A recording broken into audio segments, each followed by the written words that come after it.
Hey everyone. Today's story is all about Evelyn fighting back when her uncle tries to sell her beach house. Get ready for a tale of resilience and courage.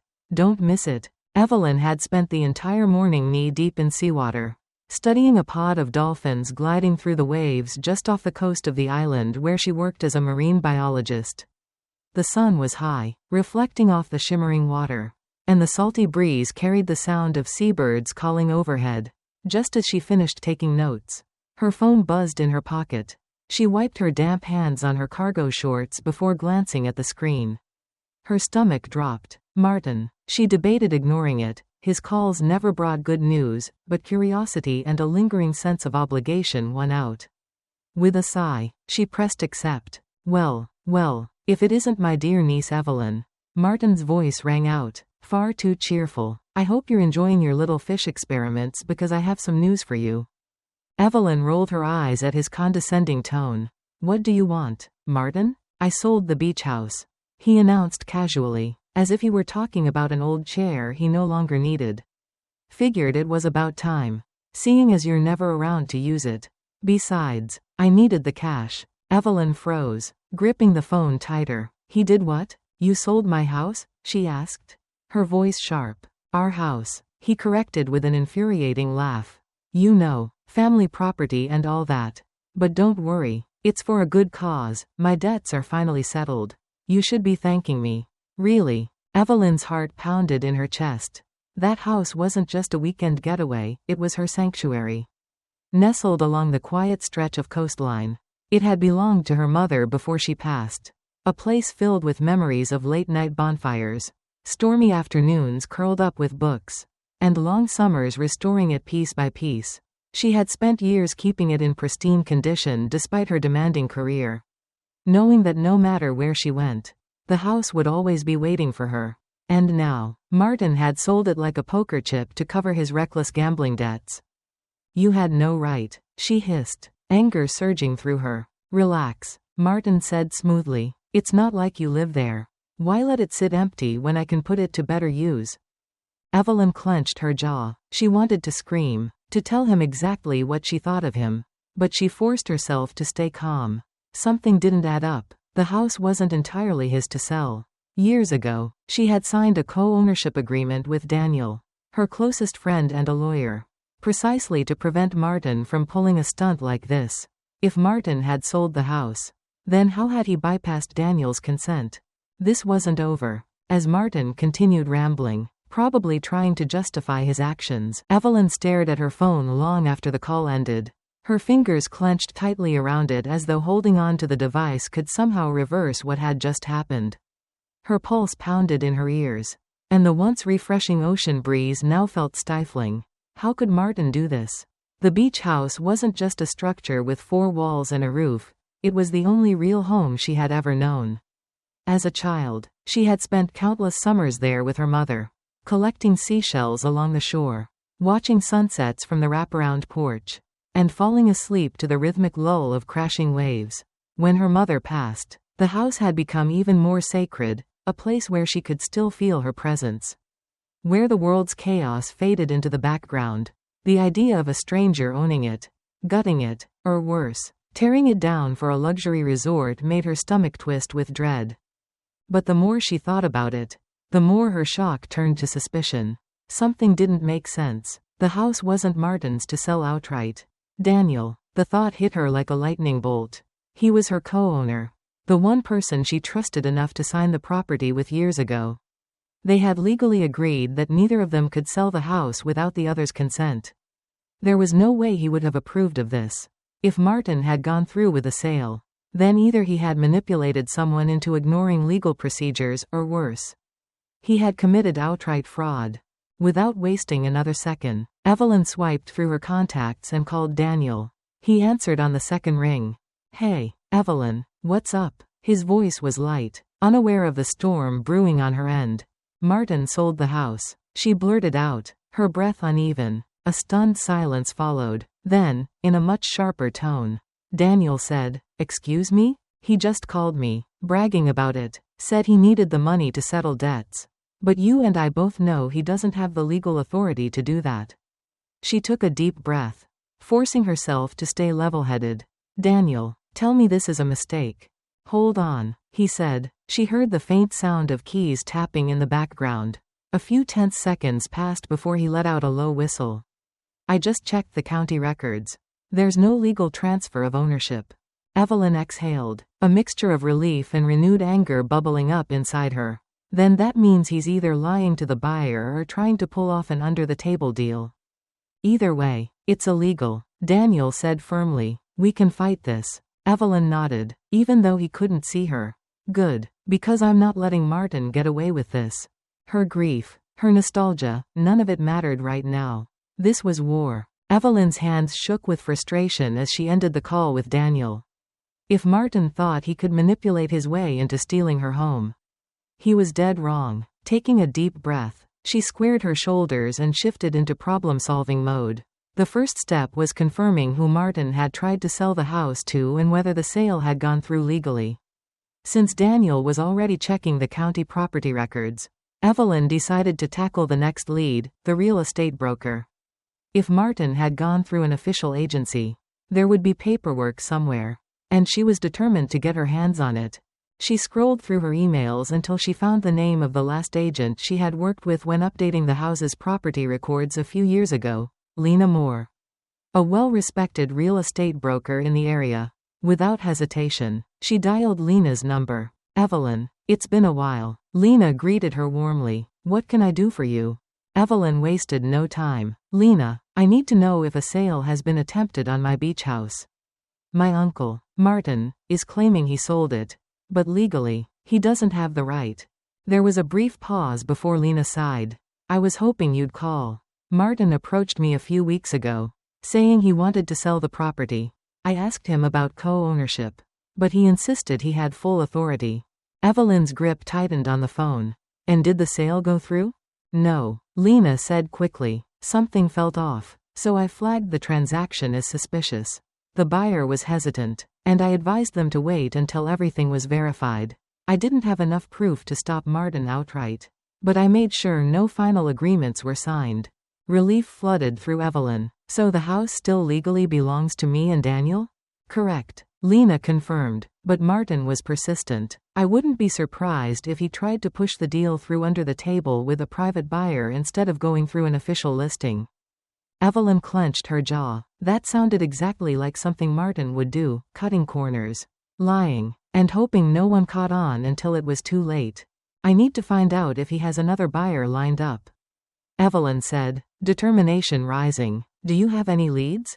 There was one interested party, a man named Richard Gale. Lena said, I can send you his contact details. You might want to reach out and warn him before Martin drags him into something illegal. Evelyn nodded, already feeling the pieces coming together. Thanks, Lena, you just saved me a lot of trouble. After ending the call, she immediately relayed everything to Daniel, who was already drafting a cease and desist letter. We need to stop this before it goes any further, he said. I'll handle the legal side, but you should try to get in touch with this buyer. If we can convince him to back out, Martin will. Evelyn took a deep breath and dialed the number Lena had given her. If Martin thought she would just roll over and accept this betrayal, he had another thing coming. By the time Evelyn returned to the beach house, the afternoon sun was beginning to dip, casting long shadows across the porch. She stepped out of her car, her hands still trembling from the whirlwind of the past few days. This was it, the moment she would face Martin and take back what was hers. The house, the memories, everything she held dear. She could hear the faint hum of the ocean in the distance, a reminder of what was at stake. As she walked up to the front door, she noticed the mail piling up by the entryway and a few wilted houseplants sitting neglected in the windowsill. The house felt foreign to her now, tainted by the knowledge that Martin had tried to sell it. Before she could step inside, she heard the sound of a car engine approaching. Turning, she saw Martin's familiar, beaten-up sedan pull into the driveway. A wave of disgust washed over her. There he was, the man who had betrayed her so easily, showing up without even a hint of shame. Martin climbed out of the car with his usual swagger, wearing his customary smirk. Well, if it isn't my favorite niece. Finally back from playing with your dolphins, he said, his voice dripping with false cheer. He leaned against the car, arms crossed, looking as if he had all the time in the world. Evelyn's stomach churned, but she didn't let it show. She was done being the passive victim. This was her home, her future, and she was ready to take control. "You've got a lot of nerve, Martin," she said, her voice firm but controlled. "You think you can just waltz in here and do whatever you want with my property?" Martin waved a hand dismissively, still grinning. "Oh, come on, Evelyn, don't be so dramatic. It's just a house, and anyway, it's already sold, so you can't do anything about it now." Evelyn felt her anger rising but kept it in check. "That's where you're wrong," she said, stepping closer to him. "I spoke with Daniel, and I checked the records. The sale is invalid. You can't sell what isn't yours." Martin's grin faltered for a moment, but he quickly recovered. "You really think you've got me cornered, don't you? You think you've figured it all out with your lawyer friend. But you don't know the first thing about business. Evelyn, I needed the money. You don't understand what I've been through." Evelyn's blood boiled. "I understand enough. You've been gambling away your life. And now you're trying to drag me and my home into your mess.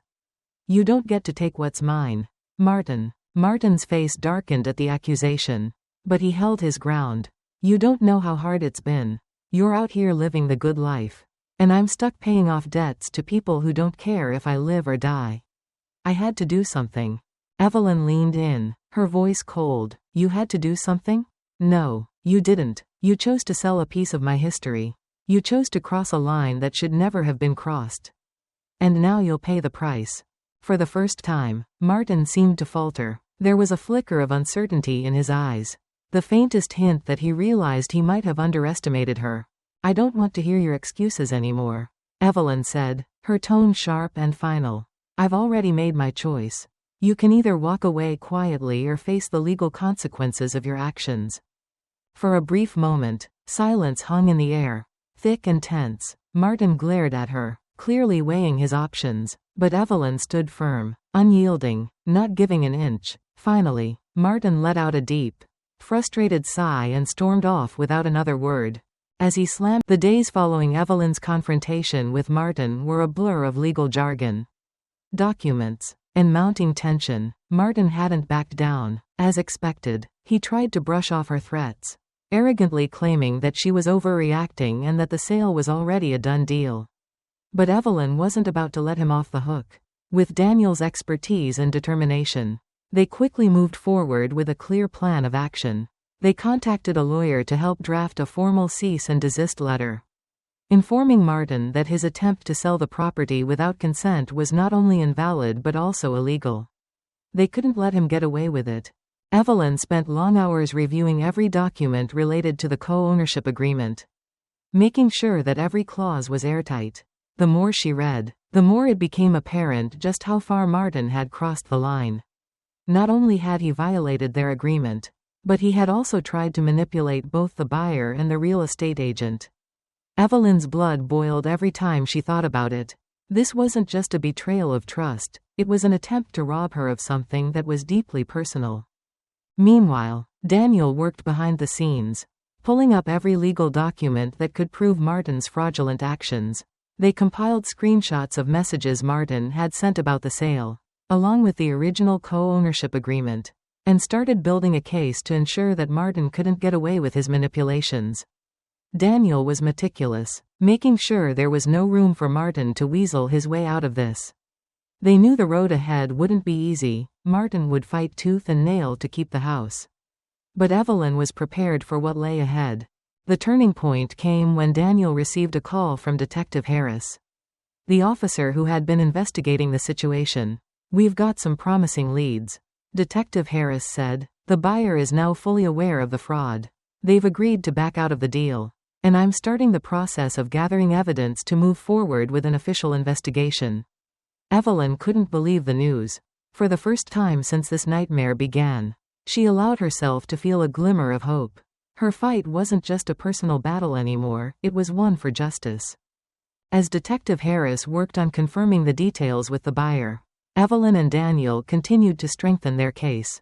The real estate agent who had dealt with Martin also came forward, willing to testify about the shady nature of the sale. She confirmed that Martin had tried to push the deal through without informing her of the co-ownership agreement and that he had been evasive when questioned about it. This was the final piece of the puzzle. Evelyn knew they had the evidence they needed to bring Martin down.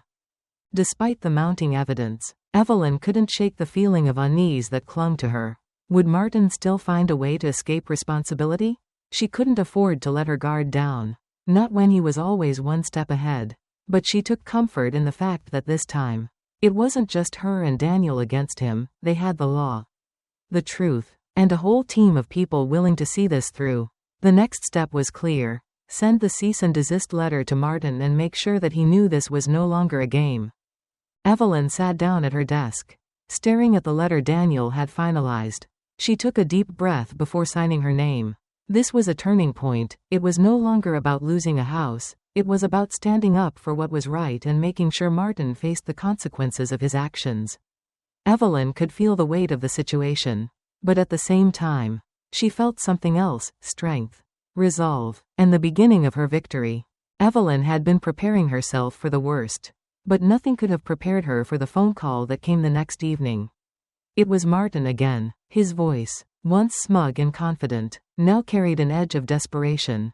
Do you have any idea what you've done, Evelyn? He demanded, his words harsh and frantic. You're ruining everything. I needed that sale. You're just going to let it all fall apart? Evelyn's heart pounded, but she didn't let the rising anger cloud her judgment. She had heard it all before: the manipulative pleas, the guilt trips, the promises that things would be different this time. But it was too late. She had already made up her mind. I'm not ruining anything, Martin, she replied coolly. You're the one who crossed the line. You're the one who tried to sell something that didn't belong to you. There was a pause on the other end of the line, thick with tension. She could almost hear him scrambling for words. But she wasn't going to let him backpedal now. He had lied. He had betrayed her trust. And now he was paying the price. It was a mistake, okay? Martin muttered. But Evelyn could hear the unease in his voice. I thought I could fix it later. But you're making it worse. You have to understand. I didn't have a choice. No, you made a choice. Evelyn shot back, her voice steady. You chose to betray me. To steal from me. Don't try to play the victim now. Her pulse quickened as the weight of it all hit her, the years of patience. The years of letting him get away with manipulating her. And now this final betrayal. The last straw. Martin's tone shifted to one of indignation. You think you're so much better than me, don't you? Always playing the perfect daughter. Always doing things by the book. You think I enjoy being in this mess? I did what I had to do to survive. Evelyn felt a fire ignite within her. Survive? He wasn't trying to survive, he was trying to exploit her. For the first time, she felt an overwhelming sense of empowerment. You're not going to use me anymore, Martin. This ends now, she said, her voice unflinching. She paused, letting the silence hang in the air before delivering her final ultimatum. If you try anything else, if you contact the buyer or attempt another sale, I will go to the authorities. I'm not afraid of you anymore. Do you hear me? For a moment, there was no response. Evelyn's heart raced as the gravity of her words sank in. But there was a part of her that knew this was the point of no return. Martin had no more power over her. Finally, he spoke, his voice low and tight. You think you've won, don't you? I know I've won, she said calmly. This is over. The line went dead, and for the first time in years, Evelyn felt a profound sense of relief. The battle wasn't over. There was still the legal process to navigate, but this was her breaking point. The moment when she had taken back control. She wasn't going to be manipulated, guilt-tripped, or silenced anymore. Martin's power over her was broken. And she knew now, more than ever, that she was no longer the victim. The weeks that followed the confrontation with Martin felt like a whirlwind of legal proceedings. Paperwork, and tense moments. But Evelyn was no longer the passive, helpless woman she had been before. With Daniel's relentless support and the mounting evidence of Martin's fraudulent sale, they moved forward with the case, determined to see justice served. The cease and desist letter had been sent. But Martin, still stubborn and self-centered, continued to dismiss its weight. However, the legal wheels were now in motion, and there was no turning back. One afternoon, as Evelyn was reviewing more documents at her kitchen table, her phone rang. The name on the screen sent a shock of anticipation through her, Detective Harris. She quickly answered, her heart beating faster. Evelyn, we've got good news. Detective Harris' voice came through the line, steady and reassuring. We've spoken to the buyer, and they've agreed to cancel the deal. They were unaware of the co-ownership agreement and are willing to cooperate with our investigation. Evelyn let out a breath she hadn't realized she was holding. The buyer's withdrawal meant the sale was nullified, and Martin's attempt to profit off her property had failed. But there was still more to be done. What about Martin? She asked, her voice tight. We're moving forward with a criminal investigation. Based on the evidence we've gathered, it's clear Martin tried to sell the property under fraudulent circumstances. We've already contacted the appropriate authorities to press charges. Evelyn felt a wave of relief wash over her. Finally, there would be consequences for Martin's actions. No more excuses, no more manipulations. He would have to face the law, and it would be done on her terms. She wasn't going to let him walk away from this. As the days passed, the reality of the situation began to set in. Evelyn had reclaimed her property, but she had also reclaimed her power, the strength to stand up for what was hers. To fight back when she was wronged. It wasn't just about the beach house anymore. It was about reclaiming her life, setting boundaries, and refusing to let anyone take advantage of her again. One afternoon, as she stood outside the beach house with Daniel, they received the final confirmation. Martin had been formally charged with fraudulent misrepresentation and attempted theft. He would be required to appear in court. And with the evidence stacked against him, the case was strong. Evelyn felt a small, almost ironic sense of satisfaction. For years, Martin had played the role of the manipulative, charming stepfather, but now the truth was out. He couldn't hide behind his lies any longer. Thank you for everything, Evelyn told Daniel, her voice full of gratitude. I couldn't have done this without you. No thanks needed, Daniel replied, a smile in his voice. We make a great team. But this is your victory. You're the one who stood up to him. Evelyn stood silently for a moment, letting the weight of those words sink in. This was her victory. She had fought for something she believed in, something that was hers by right. And for the first time in a long while, she felt the weight on her shoulders lift. The beach house was back in her hands. But more importantly, Evelyn had found peace. When she spoke again, her voice was steady, filled with quiet resolve. It's over. Martin's done. And the beach house, our house, is finally ours again.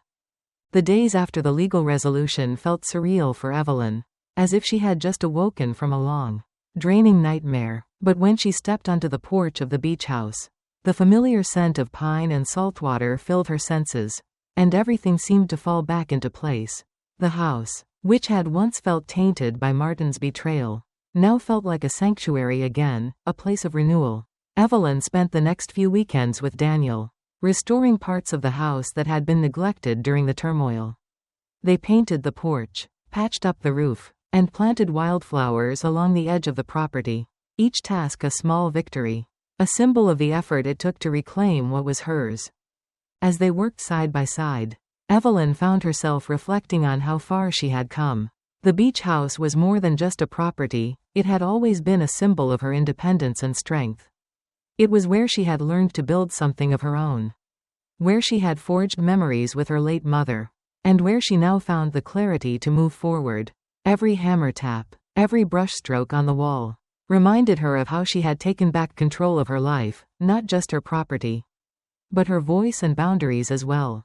One evening, after a long day of work, they sat on the porch, the sun setting behind the mountains, casting a golden glow over the ocean. Daniel raised a glass of wine in a silent toast to not letting anyone push us around, he said, a small smile on his face. Evelyn clinked her glass against his, a sense of deep satisfaction settling in her chest. As they sat in companionable silence, Evelyn realized that this experience had been a turning point in her life. She had spent too many years avoiding confrontation, trying to keep the peace, especially with Martin. But now, she knew her own worth. She had learned how to stand firm, to fight for what mattered most, and to never again let anyone take what was hers. The cabin was back, but more than that, she was back, stronger, more confident, and ready to face whatever came next. The road ahead was still uncertain, But Evelyn knew now that she could handle whatever challenges life threw her way. The future was hers to shape. This story highlights the power of standing up for yourself and setting clear boundaries, especially when faced with betrayal. Evelyn's journey teaches us that reclaiming control over your life is vital, even when others try to strip it away. It's a reminder that taking action, speaking up, and confronting challenges head-on can lead to personal growth and empowerment. Through her experience, Evelyn not only won back her beach house but also learned to trust her own strength, own her decisions, and refuse to let others manipulate her for their gain. The deeper lesson? True power comes from knowing your worth and never allowing anyone to compromise it.